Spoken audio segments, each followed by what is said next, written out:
Hello friends, ધમુસ kitchen and blog પર તમારું સ્વાગત છે.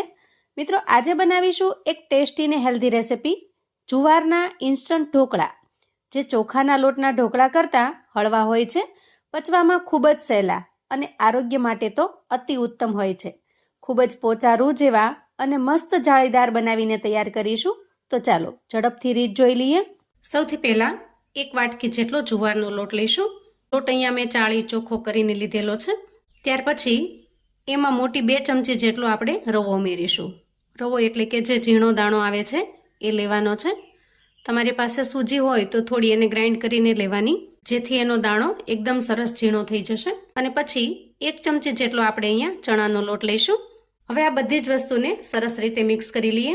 મિત્રો, જુવારના ફાયદા વિશે તમે જાણતા જ હશો, કેમ કે જુવાર ખૂબ જ સ્વાસ્થ્યવર્ધક હોય છે. ગ્લુટન ફ્રી છે, ફાઇબર, પ્રોટીન અને ખનિજોથી ભરપૂર અનાજ છે, જે વજન ઘટાડવામાં, પાચન સુધારવામાં તેમજ ડાયાબિટીસને નિયંત્રિત કરવામાં મદદ કરે છે. વળી વિટામિન બી કોમ્પ્લેક્સનો ખૂબ સારો સ્ત્રોત છે અને શાકાહારી લોકો માટે પ્રોટીનથી ભરપૂર ખોરાક છે. અને વળી ગરમીમાં પેટને ઠંડક આપે છે અને પચવામાં એકદમ સરળ અને હલકો છે. અહીંયા આપણે બધી જ વસ્તુને સરસ રીતે મિક્સ કરી લીધી છે. ત્યાર પછી આપણે એક નાની સાઈઝની એકદમ સરસ કૂણી અને સોફ્ટ હોય એવી દૂધી લઈશું. દૂધીને અહીંયા મેં ઘસીને ધોઈ લીધી છે, એકદમ ચોખ્ખી અને સાફ કરી લીધી છે, કેમ કે આજે આપણે દૂધીની જે આ છાલ છે એનો પણ એકદમ બેસ્ટ ઉપયોગ કરવાના છીએ, જેથી દૂધીને ખૂબ સરસ રીતે ધોઈ લેવી જરૂરી છે. તો સૌથી પહેલાં દૂધીનો આ રીતે ઉપરનો ભાગ દૂર કરી લઈએ અને ત્યાર પછી આ ભાગને પણ હટાવી લઈએ અને હવે આપણે છાલ ઉતારી લઈશું.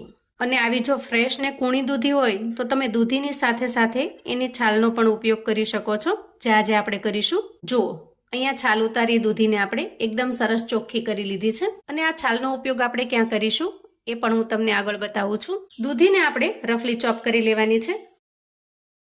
અહીંયા વજન પ્રમાણે જોઈએ તો અંદાજે 200 ગ્રામ જેટલી દૂધી મેં લીધી છે. અને જે રીતે ગરમીમાં જુવારનો લોટ શરીરને ઠંડક આપે છે, એ જ રીતે દૂધી પણ શરીર માટે ખૂબ જ ઠંડી અને ગુણકારી છે, જેથી આપણે અહીંયા દૂધીનો પણ ઉપયોગ કર્યો છે. હવે આપણે એક મિક્સર જાર લઈશું અને રફલી ચોપ કરેલા દૂધીના પીસને મિક્સર જારમાં ટ્રાન્સફર કરીશું. ત્યાર પછી એમાં એક લીલું મરચું ઉમેરી દઈએ અને નાના એક આદુના ટુકડાને આ રીતે ઝીણો ઝીણો સમારીને ઉમેરી દઈએ. હવે આપણે આના અંદર એક મોટી ચમચી જેટલું પાણી ઉમેરી દઈએ. તો અહીંયા પાણીનું માપ આપણે એકદમ પરફેક્ટ રાખવાનું છે. બહુ ઝાઝું પાણી ઉમેરવાનું નથી, માત્ર 1 ચમચી જેટલું જ પાણી ઉમેરીશું અને ત્યાર પછી ઢાંકણ ઢાંકી એકદમ સરસ રીતે ક્રશ કરી લઈશું. જુઓ, ક્રશ કરી લેવાથી દૂધીની આ રીતે એકદમ સરસ બારીક પેસ્ટ બની જશે. ત્યાર પછી આપણે મિક્સિંગ બાઉલ લઈએ અને તૈયાર કરેલી દૂધીની પેસ્ટને એમાં ટ્રાન્સફર કરીશું. અને થોડી જે પેસ્ટ અંદર વધી છે એમાં થોડું પાણી નાખી દઈએ અને આ રીતે વધેલી પેસ્ટને પણ આપણે લોટમાં ઉમેરી દઈએ. ત્યાર પછી અંદાજે 2 ચમચી જેટલું આપણે અહીંયા મોળું દહીં ઉમેરીશું. તમારી પાસે જો દહીં થોડું ખાટું હોય તો તમારે 1 ચમચી જેટલું જ ઉમેરવાનું છે, કેમ કે વધારે પડતી ખટાશ તમને આ ઢોકળામાં બિલકુલ નહીં ગમે. અને હવે બધી જ વસ્તુને સરસ રીતે મિક્સ કરી લઈશું. અહીંયા જો દૂધીને તમારે ખમણીને ઉમેરવી હોય તો તમે ખમણીને પણ ઉમેરી શકો છો, અને આ રીતે જો પેસ્ટ બનાવી હોય તો પેસ્ટ પણ બનાવી શકો છો. બંને રીતે ઢોકળાનો ટેસ્ટ તો એકદમ સરસ લાજવાબ જ બનશે. હવે જો આ બંને વસ્તુ મિક્સ કરતાં મિશ્રણ આપણને અહીંયા ઘાટું લાગે છે, તો આ સમયે મિશ્રણમાં આપણે થોડું થોડું પાણી ઉમેરતા જઈએ અને મિક્સ કરતા જઈએ.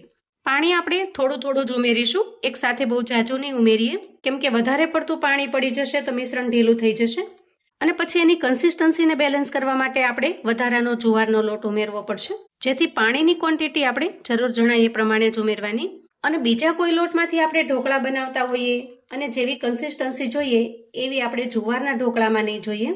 આ બેટરને આપણે થોડું ઘાટું રાખવાનું છે. અત્યારે જે કન્સિસ્ટન્સી છે એ હાલના તબક્કે પરફેક્ટ છે. બાઉલને થોડી વાર માટે ઢાંકી મિશ્રણને રેસ્ટ થવા દઈશું. અંદાજે 5 મિનિટ સુધી રેસ્ટ થવા દઈએ, જેથી કરીને એના અંદર આપણે જે સૂજી ઉમેરી છે એ સારી રીતે ફૂલી જાય. હવે જ્યાં સુધીમાં બેટર રેસ્ટ થાય છે ત્યાં સુધીમાં આપણે આજની ટેસ્ટી એવી ચટણી બનાવીશું. તો અહીંયા દૂધીમાંથી જે આપણે છાલ કાઢેલી છે એ છાલને ધોઈ એકદમ ચોખ્ખી કરી અને જેટલી જરૂરિયાત હોય એટલી લઈ લેવાની છે અને એને આ રીતે આપણે સમારી લઈશું. પણ ખાસ એ વાતનો ખ્યાલ રાખવાનો કે દૂધી એકદમ કૂણી હોવી જોઈએ. જો ઉપરની છાલ એકદમ કઠણ હશે તો ચટણી જોઈએ એટલી સરસ ટેસ્ટી નહીં બને. તો એના માટે આપણે ગેસ ઓન કરીશું અને ગેસ ઉપર એક નાનું પેન મૂકીશું હવે પેનમાં અંદાજે 1 ચમચી જેટલું તેલ ઉમેરી દઈએ. થોડી ચપટી જેટલી રાઈ ઉમેરીશું અને થોડું જીરું ઉમેરીશું અને ત્યાર પછી થોડી હિંગ ઉમેરી દઈએ. હવે જુઓ, તેલ સરસ રીતે ગરમ થઈ જાય એટલે સમારીને તૈયાર કરેલા દૂધીની છાલના ટુકડા ઉમેરી દઈએ અને સરસ રીતે તેલની અંદર એને ફ્રાય કરી લઈએ. દૂધીની આ ચટણી ટેસ્ટમાં એટલી લાજવાબ બને છે કે જો તમે ક્યારેય ટ્રાય ન કરી હોય તો એક વખત ચોક્કસથી બનાવજો. કેમ કે મોટે ભાગે દૂધીની છાલને આપણે વેસ્ટ સમજીને ફેંકી દેતા હોઈએ, પણ જો આ રીતે એની ચટણી બનાવશો તો પછી ક્યારેય તમે દૂધીની છાલને બિલકુલ નહીં ફેંકો. વળી આ ચટણી બનાવતા બિલકુલ વાર પણ નહીં લાગે. અંદાજે અડધી મિનિટની અંદર જ છાલ સરસ રીતે શેકાઈ જાય છે. આપણે છાલની અંદરનું માત્ર કાચાપણું દૂર કરવાનું છે, જે માત્ર અડધી મિનિટમાં જ સરસ રીતે શેકાઈને તૈયાર થઈ જાય છે. હવે છાલની ઉપરનો કલર જો થોડો અમથો સોનેરી અથવા તો બ્રાઉન કલર જેવો થવા લાગે અને છાલ થોડી અમથી સોફ્ટ થઈ જાય, એ સમયે આપણે 2 ચમચી જેટલા શિંગદાણા ઉમેરી દઈએ અને થોડી વાર માટે એને પણ સરસ રીતે શેકી લઈએ. થોડી વારની અંદર શિંગદાણા પણ સરસ રીતે શેકાઈ ગયા છે, એટલે કે અંદાજે 1 મિનિટની અંદર બંને વસ્તુ સરસ રીતે શેકાઈને તૈયાર થઈ ગઈ છે. આ સમયે ગેસની ફ્લેમને આપણે બંધ કરીશું અને બંને વસ્તુને થોડી વાર માટે ઠંડી થવા દઈશું. ત્યાર પછી મિક્સર જાર લઈએ અને ઠંડી થયેલી બંને વસ્તુને જારમાં ટ્રાન્સફર કરીએ. થોડા લીલા મરચાના ટુકડા ઉમેરીશું. જેટલી તમારે તીખાશ જોઈએ એ પ્રમાણે લીલું મરચું ઉમેરવાનું.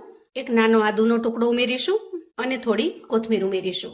ત્યાર પછી સ્વાદ પ્રમાણે મીઠું ઉમેરીશું અને ચટણીને એકદમ સરસ ચટપટી ટેંગી બનાવવા માટે 1 ચમચી જેટલું ખાટું દહીં ઉમેરીશું. તમારી પાસે જો મોળું દહીં હોય તો થોડું લીંબુ ઉમેરી દેવાનું. અહીંયા તમે દહીંની જગ્યાએ અડધા લીંબુનો રસ પણ ઉમેરી શકો છો અથવા તો આમચૂર પાવડરનો પણ ઉપયોગ કરી શકો છો. અને ત્યાર પછી ચટણીને ખાટી અને મીઠી બનાવવા માટે થોડી અમથી ખાંડ ઉમેરીશું.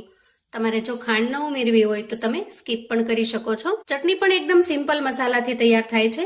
તો હવે ઢાંકણ ઢાંકી એકદમ ટેસ્ટી એવી ચટણી બનાવીને તૈયાર કરી લઈએ. વાહ, જુઓ, એકદમ ટેસ્ટી એવી ચટણી બનીને તૈયાર છે. ચટણી પીસવામાં જરૂર પડે તો તમારે 2 ચમચી જેટલું પાણી ઉમેરી દેવાનું. હવે તૈયાર થયેલી ચટણીને આપણે એક બાઉલમાં કાઢી લઈએ. ટેસ્ટમાં એકદમ સરસ લાજવાબ બને છે. કોઈ પણ નાસ્તા સાથે આ ચટણી તમે એન્જોય કરી શકો છો. ત્યાં સુધીમાં જુઓ, અહીંયા મિશ્રણ એકદમ સરસ રીતે રેશ થઈ ગયું છે અને મિશ્રણ થોડું ઘાટું બન્યું છે. તો આ સમયે આપણે અંદાજે 2 થી 3 ચમચી જેટલું જ પાણી ઉમેરીશું. બહુ વધારે પાણી નહીં ઉમેરીએ અને બેટરમાં સરસ રીતે મિક્સ કરી લઈશું. અને હવે આપણે આમાં રૂટીન મસાલા કરી લઈએ. સૌથી પહેલા સ્વાદ પ્રમાણે મીઠું ઉમેરીશું.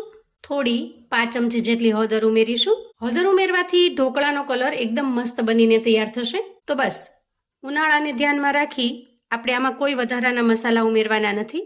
માત્ર મીઠું અને કલર માટે થોડી હળદર ઉમેરીશું અને હવે સરસ રીતે મિક્સ કરી લઈશું. તમારે જો ઢોકળા થોડા સ્પાઇસી બનાવવા હોય તો આ સમયે થોડું લાલ મરચું પણ ઉમેરી શકો છો. હવે આપણે આ રીતે એક મોટું વાસણ લઈશું અને એમાં અંદાજે 1.5 થી 2 ગ્લાસ જેટલું પાણી ઉમેરીશું.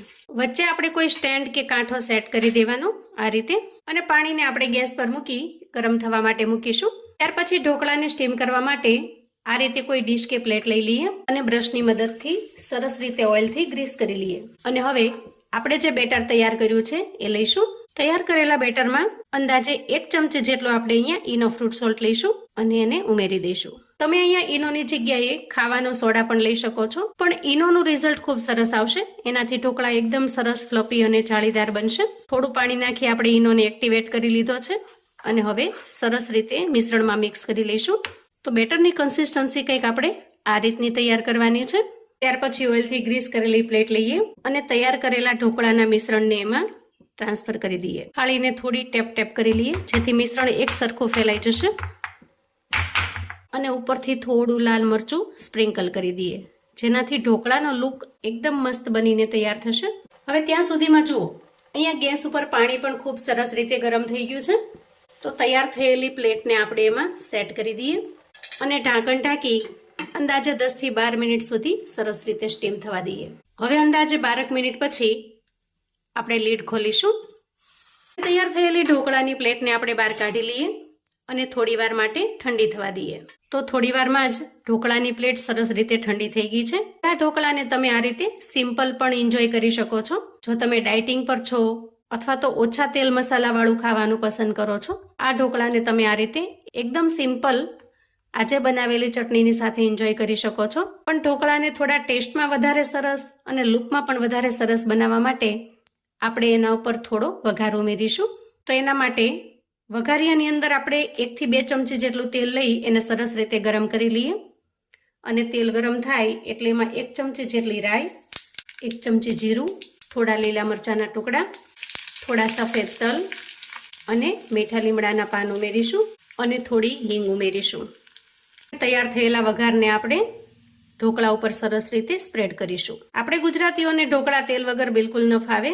કોઈને કોઈ રીતે તેલનો ઉપયોગ કરી લઈએ. આ રીતે વઘારીને અથવા તો કાચા તેલની સાથે પણ તમે આ ઢોકળાને એન્જોય કરી શકો છો. જોતા જ ખાવાનું મન થઈ જાય એવા મસ્ત દેખાઈ રહ્યા છે ને. ખરેખર ટેસ્ટમાં પણ એકદમ લાજવાબ બને છે. આ ઢોકળાને તમે કોઈ પણ ચટણી સાથે એન્જોય કરી શકો છો અથવા તો ચાની સાથે પણ ખાવાની ખૂબ જ મજા પડે એવા ટેસ્ટી બને છે. આવું અવનવું જાણવા માટે અને મને સપોર્ટ કરવા માટે ચેનલ પર જો તમે નવા છો તો પ્લીઝ ચેનલને સબસ્ક્રાઈબ કરો. વિડીયો ગમે તો લાઈક અને શેર કરો. તમારા સગા સંબંધી મિત્રોને પણ આપણી આજની એકદમ ઇન્સ્ટન્ટથી બનતા જુવારના ઢોકળાની રેસિપી ચોક્કસથી મોકલી આપજો. કોમેન્ટમાં મને ચોક્કસથી જણાવજો મિત્રો કે આજની આ જુવારના ઢોકળાની રેસિપી તમને કેવી લાગી છે. ફરી મળીશું એક નવી રેસિપી સાથે. ત્યાં સુધી આવજો મિત્રો.